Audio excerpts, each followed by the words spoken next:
If you're considering California native plants for your garden, one of the challenges often is where to find them, because they're typically not sold in your average nursery, particularly not those big box nurseries like Home Depot. So I'm at a sale sponsored this October morning by the California Native Plant Society.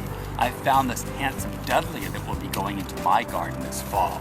So, the California Native Plant Society, Theodore Payne Foundation, and the Rancho Santa Ana Botanic Garden are your best bets for California native plants. Typically the sales are in the fall because it's the late fall and early winter. It's the optimum planting time for native plants after we get those first winter rains.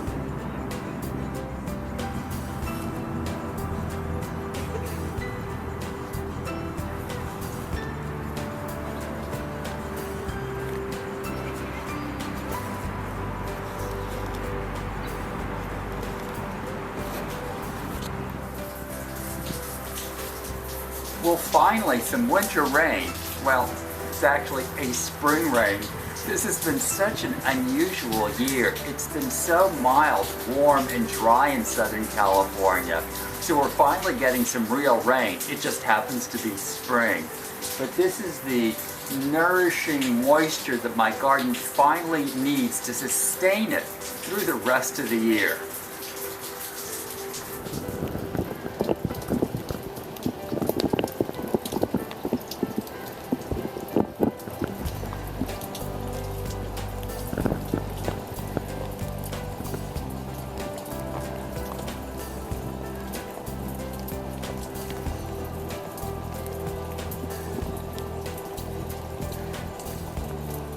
Certainly the most beautiful symbol of spring in a native California plant garden has to be wildflowers. It's mid-April. Spring came early this year to my yard and to most of California because we had such a dry winter with such little rain and so many days of sunshine. So things that would ordinarily be blooming in my yard, perhaps in April, have already passed their peak. But here on my median parkway, that's between the sidewalk and the street, look at my California poppies in bloom. And next to it, I have lupin with these wonderful kind of blue-violet blossoms. Just beginning to blossom are Clarkia, which tend to blossom late and provide a nice contrasting color here and some bright kind of fuchsia pink. So lupin, poppies, and Clarkia are the mainstay of my wildflower garden. They add that pop of color every spring and they reseed themselves.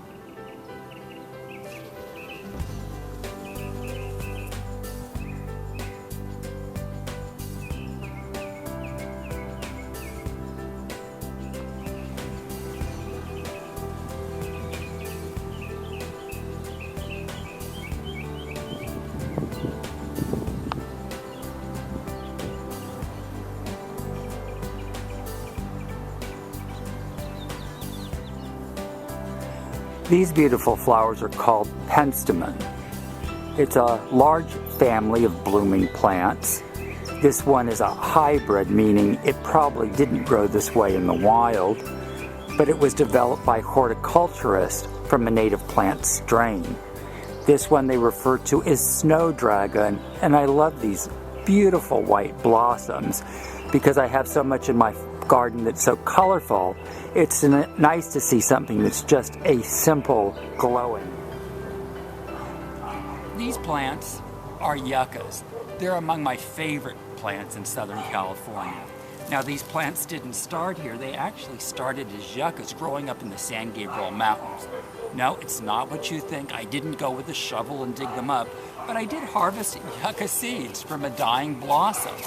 Then I've later transplanted the yucca seeds, which propagate quite easily, into pots. This is last year's yucca seeds. This is growth since last fall. They look like little blades of grass. Then later I've transplanted yuccas when they're about a year old into my garden. Now these weren't transplanted here. I had originally transplanted these yuccas somewhere else and decided that they were too close together and probably getting too much shade. So I put them to this sunny place in the front of my yard. I've mulched them with this wonderful rich mulch that you can get free in Griffith Park. It's chipped eucalyptus, it's very fragrant, it's excellent mulch, it suppresses weeds, and it smells really good.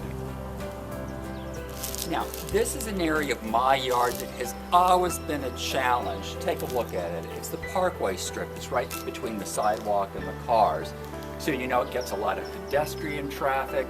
It has dogs that are always nosing around, and worse. And look at it. It's right out here in the sunshine. So all summer long, hot, hot sun. So how did I deal with this challenge? A nice mix of California native wildflowers that give it this wonderful splash of color in the spring. And then there are some perennials, some chaparral plants and grasses that maintain kind of a green and planted look throughout the summer. So let's take a look at some of the plants here. We have my poppy. Look at the bees on the poppy. They just love it. Next to it, this kind of pinky colored flower. This is called a Clarkia, and it will keep flowering well into May. Over here, with some bumblebees, I have my lupin. And check out the lupin. It's just now going to seed. So, what easier way to reseed your yard than to simply just pick a seed pod like this? It's that simple, and just disperse the seeds elsewhere in the yard.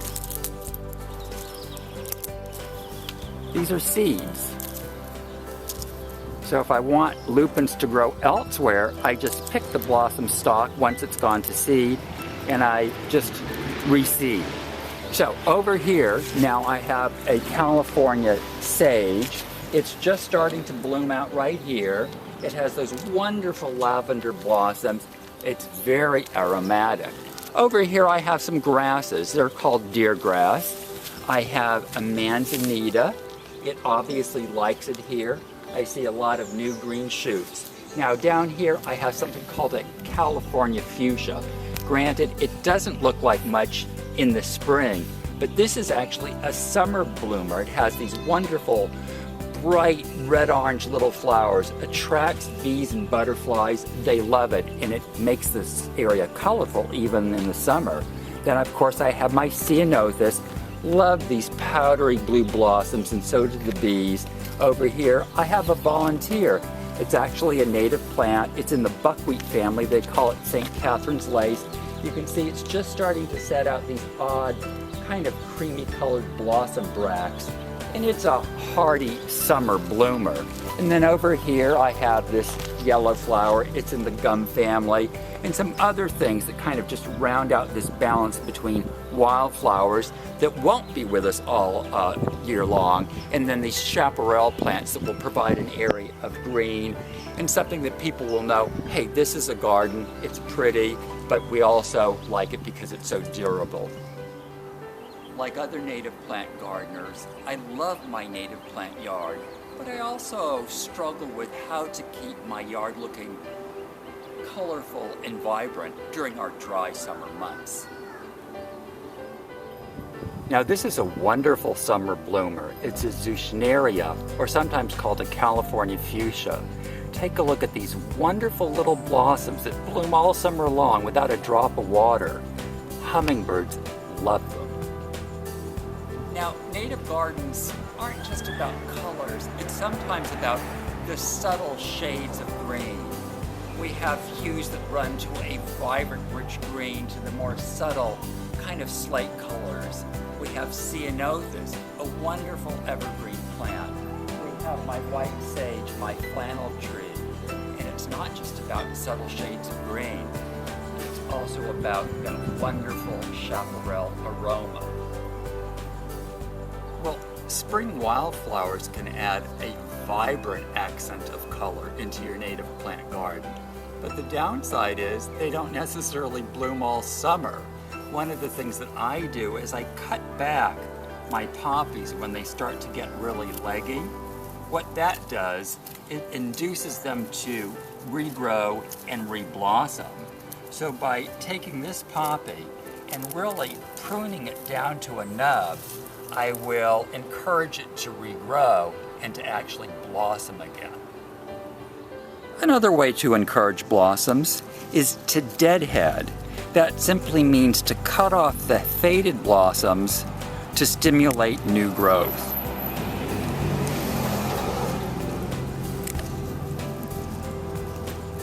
This corner of my yard has always been a difficult area to get plants to grow. It's hot, sunny, and the earth just can't seem to sustain much of anything. Yet, after a couple of years, I've managed to find plants that actually thrive here, like coyote bush, toyon, and this beautiful manzanita. I love it as much for the foliage as its beautiful reddish bark.